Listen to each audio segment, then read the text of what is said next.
네, 지금 영상으로 보여드렸는데요. 중국에서는 마치 영화에서 나오는 것처럼 비를 마음대로 조절하고 있는 그런 모습을 볼 수가 있습니다.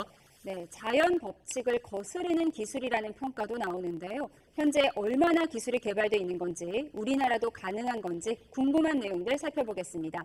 김진두 YTN 기상재난 전문 기자 스튜디오에 모셨습니다. 어서 오세요. 안녕하세요. 안녕하세요. 예. 전 세계적으로 기후변화로 가뭄도 심하고요. 그래서 인공강우 이야기가 계속 나왔었잖아요. 그렇습니다. 근데 중국에서는 지금 폭염을 시키기 위해서 인공강우 실험을 한 거예요. 맞습니다. 예. 우리나라는 데프리카라고 하죠. 대구가 너무 뜨거워서 예, 데프리카라고 예. 하는데 중국에는 3대 화로라고 불리는 정말 뜨거운 지역이 있습니다. 아, 그래요? 그게 우한 지역, 예. 충칭 지역, 예. 그리고 난징입니다. 아. 그중에 한 군데인 충칭에서 너무 더웠습니다. 낮 기온이 아. 42도까지 오르니까 그랬군요. 비를 좀 세게 뿌리면 예. 기온이 떨어집니다. 그 아. 실험을 한 겁니다. 네, 그렇군요. 그림을 한번 보도록 하겠습니다. 화면 보시죠. 이게 중국 충칭인 것 같고요. 네. 한눈에 봐도 이제 좁은 지역에 지금 이제 폭풍우가 치고 있는 것 같은데요. 지금 이 모습입니다. 네, 맞죠.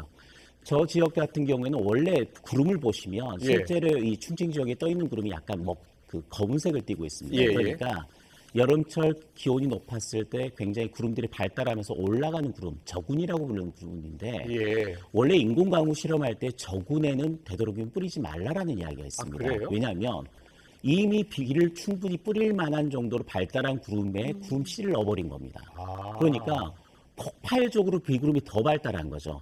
폭발적으로 비구름이 발달하면 굉장히 국지적으로 강한 비가 내리게 되고 예. 이렇게 국지적으로 강한 비는 두 개를 동반합니다. 천둥, 번개와 돌풍입니다. 아. 이 때문에 소형 태풍급의 돌풍이 불면서 시설물 피해가 잇따랐던 겁니다. 물론 이렇게 그렇군요. 강한 비가 내리면서 저 지역에서는 기온이 10도 정도 떨어졌다고 합니다. 예, 예. 10도 정도 떨어졌으니까 일단 원하는 결과 자체는 얻은 것 같은데. 맞아요. 네. 그런데 거기에 동반되는 부작용이 있었죠. 그러니까 그러니까요. 더위는 식혔는데 피해가 났다라는 이야기죠. 예. 너무 이미 비를 충분히 뿌릴 수 있는 구름에 구름씨를 뿌리니까 너무 발달해서 원하는 목적 이상, 그러니까 부작용이 저렇게 강한 비가 국지적으로 쏟아졌고 두 번째는 돌풍을 동반하면서 시설물 피해가 잇따랐다는 그런 부작용을 인지를 못하고 실험을 한 거죠. 네, 일반적인 돌풍 수준이 아닌 것 같아요. 저렇게 지금 초속 창문이 날아가고 30m 정도가 있고요. 넘어갔다면 네. 소형 태풍의 기준이 중심 부근의 최대 태풍속이 초속 17m입니다. 네.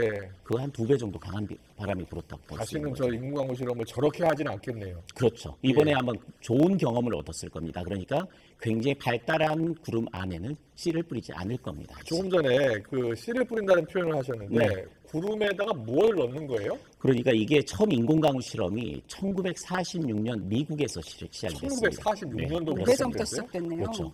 이때 처음에 GE의 미국의 제너럴 일렉트릭사의 연구원이 뭘 했냐면 구름 위로 올라가서 거기에 드라이아이스를 잘게 뿌려준 겁니다. 아, 그래요? 그랬더니 예. 거기에 얼음 알갱이들이 달라붙는 걸 응결이라고 그렇죠. 하는 거죠. 응결하는 예. 모습을 발견한 거죠. 그래서 뭔가를 뿌려주면 이런 드라이아이스를 뿌려주면 비가 더 많이 내릴 수 있겠구나라는 아이디어를 얻었고 예. 그 이후로 계속해서 그 실험이 진행이 된 거고요. 그렇군요. 중국도 1958년에 시작을 했고 예. 우리나라는 본격적으로 시작된 건 2006년부터입니다. 아, 그래요? 그런데 예. 여기에 뿌리는 것도 조금씩 달라졌습니다. 드라이아이스 드라이아이스 아니에요? 뿌리다가 얼음 알갱이와 구조가 비슷한 요도와 은이라는 알갱이를 또 뿌려주기도 했고요. 아. 또 나중에는 염분, 그러니까 염화나트륨을 뿌려주기도 했습니다. 그래서 네. 각각의 효과도 분석하고 어떤 상황에서 뿌려줘야만 어느 정도의 강수량을 늘리는 효과가 있는지까지 계속해서 데이터가 쌓여지고 있는 그런 상태라고 보시면 네, 됩니다. 예. 그러니까 무에서 유를 창조하는 건 아니고 내릴 맞습니다. 비를 더 미리 더 많이 뿌린다. 이렇게 그게 보면 가장 될까요? 중요합니다. 어디에 뿌려야지만 원하는 목적을 이룰 수 있겠는가. 예. 구름이 하나도 생기지 않은 맑은 날씨에서는 인공강우가 일어날 수가 없고요. 네. 뭔가 구름이 있는 지역에서만 인공적으로 구름씨를 뿌려서 강수량을 그렇군요. 늘리는 효과를 얻을 수가 있습니다. 네. 지금 저희가 그래픽을 준비했는데요. 네. 인공강우의 원리.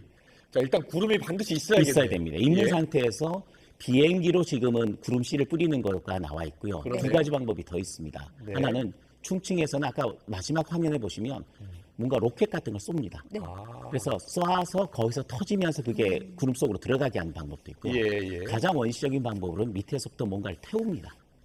태워서 그게 구름 안으로 올라가서 나중에 구름에서 포집이 될 수 있도록 예. 그런 세 가지 방법 정도를 쓰는데 최근 들어서 가장 비싸면서도 즉각적인 효과를 내는 방법이 방금 전에 나왔죠. 방금 뭘 쏘네요. 쏘는 거죠. 예. 쏘는 것이 두 번째로 비싼 방법인데 가장 비싼 방법 비행기를 활용하는 방법. 두 번째는 저렇게 포를 쏴서 그 안에서 터뜨리는 방법. 마지막은 예. 태우는 방법인데 태우는 방법이 요즘에는 거의 쓰이지 않고 있습니다. 가장 네. 비싼 방법을 쓰면 부작용도 적어지나요? 아니죠. 뭘 넣느냐에 따라 달라지는 건데 네. 드라이 아이스는 넣어봤자 큰 상관 없고요. 그 다음에 염화나트륨도 소금 소금이니까요. 성분이니까 예. 큰 문제가 없고요. 요오도안도 마찬가지입니다. 네, 실제로 이렇게 인공강우 실험을 하면 인공강우로 인해서 내리는 비를 포집을 해서 성분 분석을 합니다. 예. 우리나라 국립기상과학원에서 현재 그걸 하고 있는데 예. 현재 그 불순물이 크게 늘어나는 것은 관찰되지 않았고요. 예. 뭐 기존에 있었던 내리는 비보다는 불순물의 양이 오히려 좀 더 줄어드는 그런 효과를 봤다고 합니다. 그렇군요. 예. 계속 포탄을 쏘고 있네요. 네. 저런 모습이고요. 네. 그럼 인공강우는 원하는 곳에 원하는 만큼의 비를 내리게 할 수 있나요? 조절을 어느 그게 정도 할 수 최종 있을지요? 목표입니다. 그러니까 기후 조절이라고 부르는 기술이 되거든요. 기후 네. 조절, 기상 조절이라는 기술인데 그게 목적이 그겁니다. 원하는 지역에 원하는 만큼의 강우를 내리는 기술을 지금 확보하기 위해서 하는 거고 현재 성공률 같은 경우 우리나라도 2006년에 처음 시작했을 때는 5번 하면 한 2번 정도 강수량이 조금 늘어나는 효과 정도를 봤는데 지금 같은 경우는 확률이 좀 높아져서 예. 미국이나 중국이 제일 이 인공강우 기술 쪽에서 앞서 있는데 예. 약 90에서 95% 정도. 그래요? 우리나라 같은 경우에도 2023년 기술이 약 86% 정도. 10번 실험하면 한 8번에서 9번 사이 그 정도쯤은 그러니까 강우량이 조금씩 늘어나는 그런 효과를 보이고 있습니다. 전 세계적으로 저 인공강우를 활용하는 나라가 많아요? 그렇습니다. 가뭄이 많은 나라들. 예. 그 대표적인 게 어딜까요? 중동 지역이죠. 그렇겠네요. 중동 지역에서 굉장히 많은 인공강우 실험을 합니다. 예. 그래서 비를 내리게 해서 어느 정도 이 사막화를 막거나 아니면 필요한 강수량을 확보하는 쪽으로 연구가 많이 되고 있고요. 예.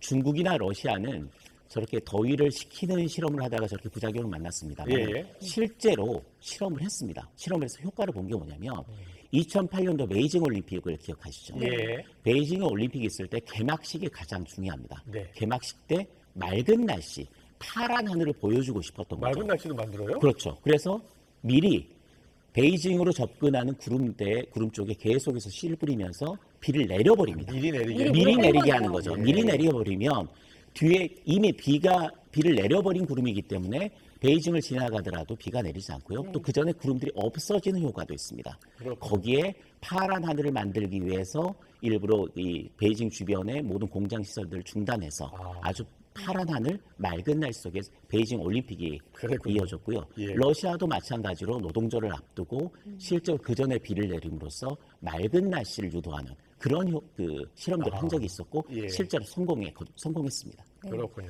예. 그런데 인공적으로 약품을 뿌려서 만든 비잖아요. 네. 이거 맞으면 화학용품을 맞는 거 아닌가 이런 걱정도 있거든요. 방금 전에 말씀드렸지만 일부러 인공강우 실험을 한 뒤에는 꼭 성분을 분석을 합니다. 네. 내린 비에 어떤 물질이 있는지 유해 물질은 없는지 분석을 했는데 현재까지 드라이 아이스는 일반 얼음이기 때문에 큰 문제는 없고요. 예. 요오도와 요오도 은, 괜찮고. 그다음에 염분도 괜찮은 상태인데 현재까지 분석된 결과로는 불순물이 일반적인 비보다 좀 적었다. 그리고 뭔가 문제가 될 만한 성분은 없었다. 이런 부분들이 지금까지 결과가 나온 게 있고요. 거기에 더해서 아까 말씀하셨듯이 친환경적으로 할 수 있는 거. 네. 뭔가 점토 성분이나 이렇게 해서 친환경적으로 맞아도 아무 문제가 없는 그 응결핵을 또 새로 개발하는 연구도 진행하고 있습니다. 네. 이제 궁금한 우리나라 기술 좀 살펴보겠습니다. 그렇죠. 우리나라가 2006년부터 시작했다고요? 맞습니다. 우리나라도 요즘엔 가뭄이 많잖아요. 그래서 가뭄을 극복하기 위해서 인공강우를 좀 많이 내리게 했으면 좋겠다라는 생각도 드는데 어느 정도 수준까지 올라가 있습니까? 2006년에 시작했을 때는 초반에는 예. 5번 하면 2번 정도 성공. 예, 성공의 개념은 그겁니다. 비가 예상했던 비보다 얼마나 늘었느냐. 예. 조금이라도 늘어나면 인공강우 성공입니다. 그런데 그때도 40% 정도에 머물고 있다가 2019년 이후에 예산이 집중되고 또 어느 정도 그 실험 횟수도 늘어나면서 예. 2020년대에는 약 68% 정도 그리고 최근 들어서 2023년에 85% 정도까지 올라갔습니다. 그러니까 10번에서 한 8번, 9번 정도는 약간 강수량이 늘어나는 효과가 있다라는 예, 거죠. 예. 근데 그 강수량이 늘어나는 효과가 5에서 최대 20% 정도입니다. 그러니까 원래 10mm 정도의 비가 내릴 상황이었다면 12mm 정도 내리는 수준으로 바꿀 수는 있다는 거죠. 예, 예. 그러니까 현재 우리나라는 뭔가 가뭄을 극복하는 수단으로 인공강우를 쓰기는 조금 어려운 상태고요. 예. 그 전에 2019년도에 혹시 기억하실지 모르겠지만 미세먼지가 극심했습니다. 네. 그 상황에서 인공강우 기술을 이용해서 미세먼지를 좀 씻어내려보자 이런 실험을 서해에서 했었거든요. 예, 예. 그때 강수량이 0이었습니다. 그랬군요. 그렇기 때문에 그때 미세먼지 저감 효과는 없고 미세먼지를 저감시키려면 적어도 10mm 이상의 다소 강한 비가 내려야지 워시아웃 그러니까 씻겨 내려갈 수 있는데 그건 어렵다고 보고요. 네. 기상청이 약간 방향을 바꿨습니다. 가뭄 해갈보다는 본격적으로 바로 도움을 줄 수 있는 실험을 하자. 이게 뭐냐면 예. 2023년에 강릉 난곡에서 봄철 산불이 났습니다. 예, 예. 그때 양간지풍으로 해서 초속 20m가 넘는 그렇죠. 벌풍이 예. 불면서 산불 잡기 어렵죠. 강릉 시내까지 굉장히 불길이 예. 됐거든요. 근데 그게 1시에 굉장히 재난 상황이라고 생각하고 재난특보를 했었는데 3시간 만에 불이 잡혔습니다. 예, 예. 이유가 뭐냐면 비가 약하게 내렸습니다. 그게 산불을 저감한 산불을 죽이는 효과가 굉장히 예, 컸거든요. 그렇군요. 그래서 기상청에서도 그 상황을 보고 이제는 인공강우를 통해서 습도를 높이거나 약간의 비라도 내리면 산불을 줄이는데 산불을 잡는데 큰 도움이 되겠다 해서 예. 지금 연구 방향은 인공강우로 인해서 산불을 끄는데 산불 진화에 도움이 되는 기술을 바로 확립하겠다. 이게 현재 목표로 잡고 있는 상황입니다. 네. 예. 우리나라의 비 내리는 기술에 대해서 짚어봤는데 그럼 폭우 피해도 우리나라 많은데 폭우 피해가 예상될 때 그 전에 비를 안 내리게 하는 기술도 있을까요? 그게 가능합니다. 뭐냐면 굉장히 강한 태풍으로도 연구가 된 적도 있고요. 예, 또 예. 굉장히 강한 비가 내리는 연구도 된 적이 있었는데 아까 보시는 것처럼 충청시에 저렇게 비가 많이 올 건데 더 많이 내려버리는 수가 있잖아요. 그러니까 예, 예. 우리나라로 비구름이 굉장히 강한 비구름이 발달해서 들어온다면 예. 서해에 그 구름에 은결핵을 뿌린다면 그 구름의 세력이 약화될 수 있게 왜냐하면 네. 비를 뿌리게 되니까 예. 훨씬 강한 비를 뿌리게 되면 우리나라로 들어와서 내륙으로 들어와서는 세력이 약할 가능성이 있다라는 거 그런 연구 충분히 가능하고요. 그렇군요. 실제로 중국이나 미국에서는 그런 연구들이 진행되고 있습니다. 알겠습니다. 지금 잠깐 저 총칭의 인공강우 내리는 모습을 보여드렸는데 우리나라 얼마 전에 서울 일대에서 나타난 그 강한 비 맞습니다. 그 예. 현상도 좀 비슷한 것 같은데요? 저 형태와 비슷한데 원래 저희 우리나라 우리나라군요. 예. 저기 우리나라는 예. 아닐 걸 충칭으로 지금 보고 있는데 잠깐 보여주실래요? 좀 더 자세히? 저건 우리나라군요. 예. 한강변의 모습인 네, 거죠. 상암 지역이라고 합니다. 저 형태는 인공강으로 저렇게 나타나지 않고요. 여름철에 강한 소나기에 발달한 특징이 굉장히 좁은 지역에 네. 굉장히 강한 비구름이 발달합니다. 아. 보면 이전 충청시에서 보는 충칭 모습은 지역 그 화면도 보여주실래요? 예. 약간 비슷한데 네, 양상이 비슷하네요. 그렇죠. 좁은 지역에 강한 이건 비가 내리는 충칭이고요. 맞습니다. 예. 형태가 비슷하죠. 예. 좁은 지역에 강한 비가 내리는 그러니까 우리나라의 여름철 전형적인 극한 호우 지역적으로 강한 국지성 호우의 형태였던 거고 이거는 원래도 비가 내릴 건데 구름씨를 뿌려서 더 강하게 내리면서 예. 형태가 우리나라의 여름철 기습 소나기와 비슷한 형태를 보이고 있습니다. 네, 잘 들었습니다. 비를 안 내리게 하는 기술까지 들어봤고요. 우리나라 기술도 많이 좋아지고 있다니까요. 여러 가지 가뭄 해갈에도 큰 도움이 되고 특히 이 산불 끄는데도 그렇습니다. 효과적이라고 하니까요. 기술이 더 발전하고 우리도 예산도 많이 투입됐으면 좋겠습니다. 잘 들었습니다. 김진도 YTN 기상재난 전문기자와 함께했습니다. 고맙습니다. 고맙습니다.